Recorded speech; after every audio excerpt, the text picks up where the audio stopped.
Machine భగీరథలో ఏఈగా పనిచేస్తున్నటువంటి రాహుల్ 15 కోట్ల రూపాయల్ని హాంఫర్ట్ చేశారు. మిషన్ భగీరథలో కొన్ని పనులు కాంట్రాక్టులు ఇప్పిస్తానంటూ ఎంతో మందిని నమ్మబలికి ఆయన 15 కోట్ల రూపాయలు వారి దగ్గర నుంచి దండుకున్నారు. ఈ నేపథ్యంలో అతనిపై కేసు నమోదైంది. ఆయన గత కొన్ని నెలలుగా పరారీలో ఉన్నారు. ఈ నేపథ్యంలోనే పోలీసులు రాహుల్పై లుకౌట్ నోటీసులు జారీ చేయడం, ఆయన దేశం విడిసి విదేశాలకు పారిపోవాలని ప్రయత్నం చేసి ఢిల్లీ విమానాశ్రయంలో ఈరోజు పోలీసులకు చిక్కిన నేపథ్యంలో ఈ అంశానికి సంబంధించి మనతో మాట్లాడేందుకు ప్రముఖ సీనియర్ జర్నలిస్ట్ శ్రవణ్ కుమార్ గారు మనతో ఉన్నారు. శ్రవణ్ గారితో మాట్లాడదాం. శ్రవణ్ గారు నమస్తే అండి. నమస్తే అండి. శ్రవణ్ గారు, మిషన్ భగీరథలో ఏఈగా పనిచేస్తున్నటువంటి రాహుల్ కొంతమంది దగ్గర 15 కోట్ల రూపాయలని హాంఫర్ట్ చేశారు.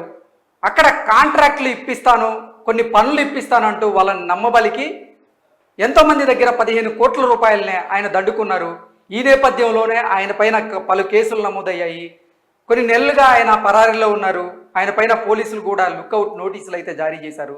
ఈ నేపథ్యంలోనే విదేశాలకు పారిపోతూ ఈరోజు ఢిల్లీ విమానాశ్రయంలో ఆయన పోలీసులకు చిక్కిన నేపథ్యాన్ని మనం చూస్తూ ఉన్నాం. ఏంటి ఈ అంశాన్ని ఎలా చూడొచ్చు సార్? గత ప్రభుత్వము అంటే కేసీఆర్ గారి పాలనలో మిషన్ భగీరథ అనేది ఒక స్కీమ్ పథకం ఉంది. దాని ద్వారా ఏంటంటే ఇంటింటికి నీళ్లు సప్లై కంపల్సరీ ఉండాలి, ఇంటింటికి నల్లల ద్వారా నీళ్లు ఇవ్వాలి, ఆ ఇవ్వడానికి ఏర్పాట్లు చేయాలి. ఇదంతా కూడా ఒక మిషన్ లా భావించి ఒక మిషన్ భగీరథ ఒక పథకాన్ని అమలు చేస్తున్నాడు. దాంట్లో ఉప్పల్ ప్రాంతానికి చెందినటువంటి పరిధికి చెందినటువంటి ఏఈగా పనిచేసిన వ్యక్తి ఈ రాహుల్ అనే వ్యక్తి. ఈ రాహుల్ కుటుంబ నేపథ్యం చూసినా కూడా చాలా ఉన్నతమైనటువంటి కుటుంబ నేపథ్యం. ఎందుకంటే ఇతని భార్య కూడా ఎలక్ట్రికల్ డిపార్ట్మెంట్ కూడా సేమ్ ఇంజనీర్ ఏఈగానే పనిచేస్తుంది. వాళ్ళ పేరెంట్స్ కూడా ప్రభుత్వ ఉద్యోగులు, ఉన్నతమైనటువంటి ఉద్యోగం చేస్తున్న వాళ్ళే.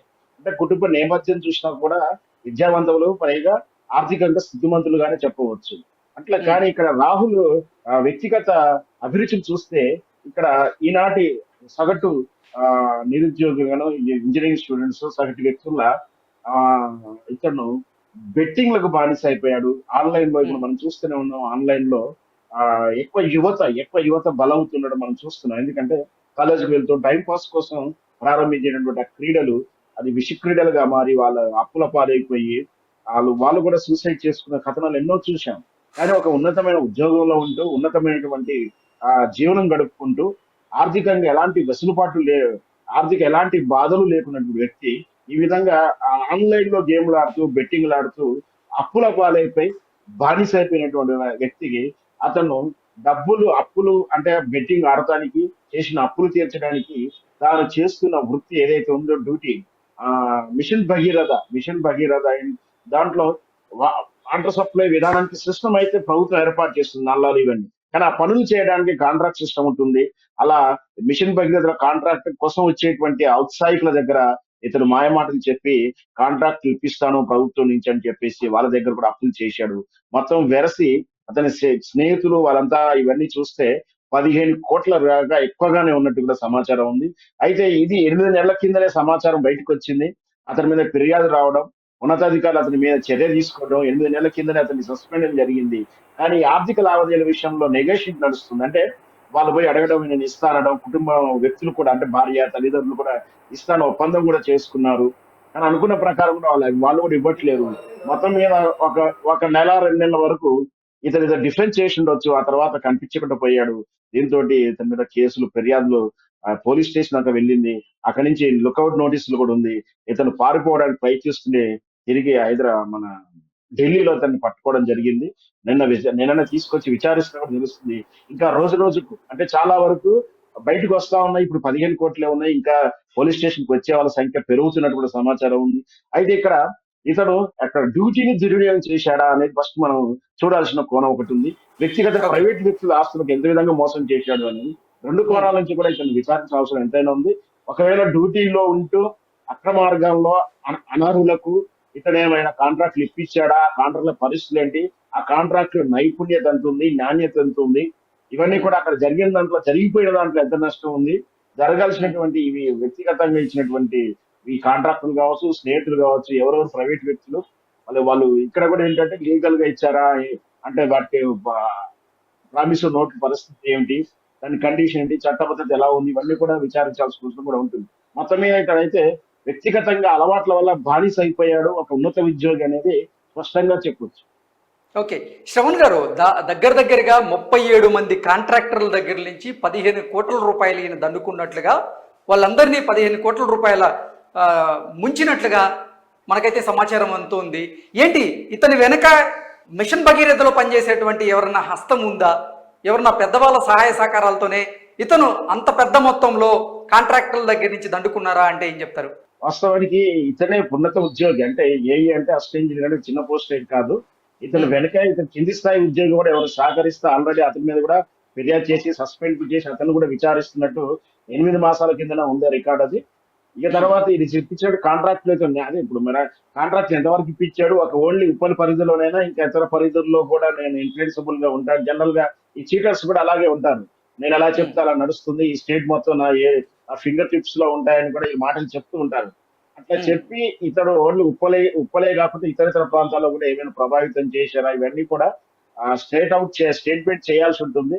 అయితే ఇప్పుడు నిన్ననే కదా ఇప్పుడు ఇతను అరెస్ట్ చేయడం నేపథ్యం ఇప్పుడిప్పుడే వార్తల్లోకి వస్తుంది. పూర్తి స్థాయిలో ఉమ్, అందరికి తెలియకుండా ఉండవచ్చు. మొత్తం కూడా ఒక 2-3 రోజులు గడిస్తే కానీ పూర్తిగా ఇతను ఏ విధంగా దుర్వినియోగం పడిపడ్డాడు, ఎంతమందిని వ్యక్తిగతంగా చీట్ చేశాడు, ముఖ్యంగా ఉమ్. డ్యూటీలో ఉంటే అసలు చేసినటువంటి నిర్వాకాలు ఎలా ఉన్నాయి, డ్యూటీ కాంట్రాక్టులు ఏ విధంగా ఇప్పించాడు, ఎవరెవరికి ఎంతెంత మభ్యపెట్టి చీట్ చేశాడు, ఇవన్నీ కూడా అంతర్గతంగా విచారణ జరగాల్సి ఖచ్చితంగా ఉంటుంది.